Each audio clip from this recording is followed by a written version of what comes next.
කොලයක් පිරෙන්න ලියාගෙන ආවට ඒ ටික කියා ගන්න මට හරි අමාරුයි. මන් දන්නේ මට මේ මූණු දිහා බැලුවම ඇයි මේ ඇඬෙන්නේ කියලා. කියන්න තියෙන දේවල් බොහෝමයි.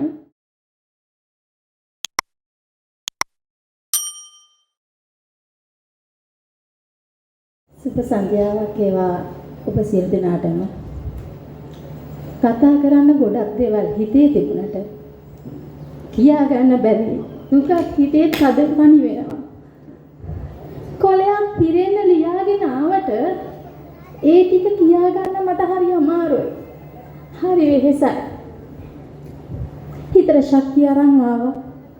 අඬන්නේ නැහැ කියලා. හැබැයි මන් දන්නේ මට මේ මූණු දිහා බැලුවම ඇයි මේ ඇඬෙන්නේ කියලා. කියන්න තියෙන දේවල් බොහෝමයි. එනකොට hina වෙලා ආවට යනකොට හැමෝම යන්නේ අඬාගෙන. මන් දන්නේ එනකොට hina වෙලා යනකොට ඇඬෙන්නේ ඇයි කියලා. මම විශ්වාස කරනවා hina වෙන්න ඕන තැනදී අඬලා හරියන්නේ නැහැ. අඬන්න ඕන තැනදී hina වෙලා හරියන්නේත් නැහැ. ඒක නිසා මගේ හිත තව ශක්තිමත් කරගෙන මම මේ කඳුළු හංගගෙන මේ වචන ටික කියන්න ආසයි. වසරක් පුරාවට එහෙමත් නැත්නම් වසර දෙකක් පුරාවට එහෙමත් නැත්නම් වසර 3ක් පුරාවට මාත් එක්ක එකට එකතු වෙලා දෙමව්පියෝ විදියට ඔබත් ඔබේ ආදරණීය දරුවගේ ගුරුතුමිය විදියට මමත්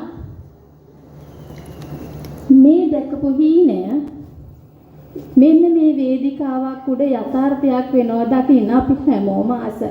ඉතින් මම විශ්වාස කරනවා අපි දෙගොල්ලම දැකපු හීනය සැබෑ වුණා කියලා. ඉතින් පුංචි පැටව කොටසක් ජනවාරි මාසේ අඬන බබා අපිට දෙනකොට ඔබ hina වුණේ නැහැ.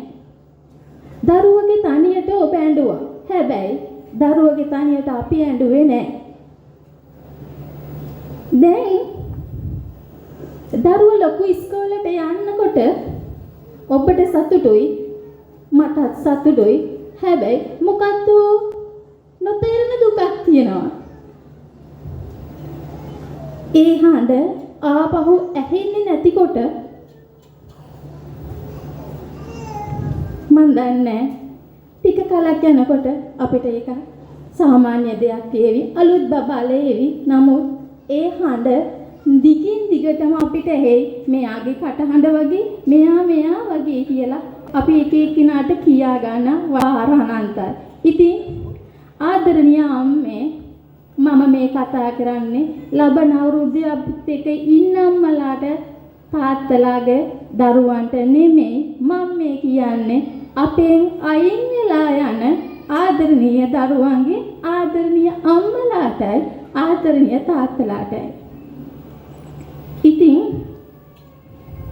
අඬද්දි තුරුළු කරගත්ත වගේම දඟලද්දි රැව්වට ගෙරෙව්වා අනන්තයි අපරිමාණයි. ඒ ඔබේ දරුවගේ ආරක්ෂාව සහ අභිවෘද්ධිය වෙනුවෙන් පමණයි. එහෙම නැතුව කිසිම තැනක ඔවුන් එක්ක වෛරයෙන් ක්‍රෝධයෙන් කිසිම තැනක අපි ඔවුන්ට කිසිම දෙයකින් තරකල්ල බැලුවේ එහෙම නැත්තම් සර කරේ එයාගේ අභිවෘද්ධිය වෙනුවෙන් විතරමයි. ඉතින් ආදරණීය අම්මේ තාත්තේ මට කියන්න තියෙන්නේ අපි අවුරුද්දෙම කරපු මහන්සිය තමයි මේ තියෙන්නේ. මම හිතනවා ඔබේ දරුවා අඩිතාලම ඊටම ශක්තිමත් සර් කෙනෙක් කිව්වා මේ අඩිතාලම උඩ තට්ටු ගණන් ගෙවල් හදන්න පුළුවන් කියලා. ඉතින් ඒ විශ්වාසය මට තියෙනවා ඔබේ දරුවගේ පාදම ශක්තිමත්. ඔබේ දරුවට තට්ටු ගණන් ගෙවල් හදන්න පුළුවන්. ඒකේ පාදම ශක්තිමත් නැත්නම් තට්ටු ගණන් හදන්න අමාරුයි. ඉතින් මට මගේ දරුවෝ ගැන මට විශ්වාසයි. ඔවුන්ගේ පාදම ශක්තිමත්. ඔවුන්ට තට්ටු ගණන් ගෙවල් උඩට හදන්න පුළුවන්. ඉතින් ආදරණීය අම්මේ තාත්තේ යන්න අවසරයි ඉස්කෝලේට. ගිහින් ආයෙත් එන්න මොන්ටිසෝරියට. ගිහින් ආයෙත් එන්න මොන්ඩිසෝරියට දවසක් දෙකක් නෙවෙයි හැමදාමත් ඔයාගේ ආදරණීය දරුවෝ වෙනුවෙන් අපේ මොන්ඩිසෝරියේ සෙල්ලම් මිදුල පන්ති කාමරය ආදරණීය ගුරුතුමියගේ හිනාව ඉඩකඩ සියලුම විවෘතයි. ඒක පරණ දෙමව්පියන්ගේ පරණම බාලගේ දෙමව්පිය හොඳටම දන්නවා. ඔවුන් එතනින් ගියත් අපි ළඟ නැවතිලා යන්න ඔවුන්ගේ හිත කියනවා. ඉතින් ඒ ලෙන්ගතුකමට හැමදාම ආදරේ. ඉතින් තව කතා කරොත් ඇත්තටම ඇඳේ මම ඊට කලින් ඔබට සමුදෙන්නම් ඔබේ දරුවට වාසනාවන්ත අනාගතය ප්‍රාර්ථනා කරනවා. ඒ වාසනාවන්ත අනාගතය තුල ඔබේ දරුවා හොඳ මිනිහෙක් කරන්න නැතුව අර ලොක්කෙක් කරන්න එපා. හොඳ මිනිහෙක් හොඳ මිනිස්සෙක් රටට දායාද කරන්න. ඉතින් අපේ ළඟ පිපුණු මල හැමදාම පිපිලා තියෙනවා දකින්න මම ආසයි. ඉතින් මගේ වචන සල්පය අවසන් කරනවා.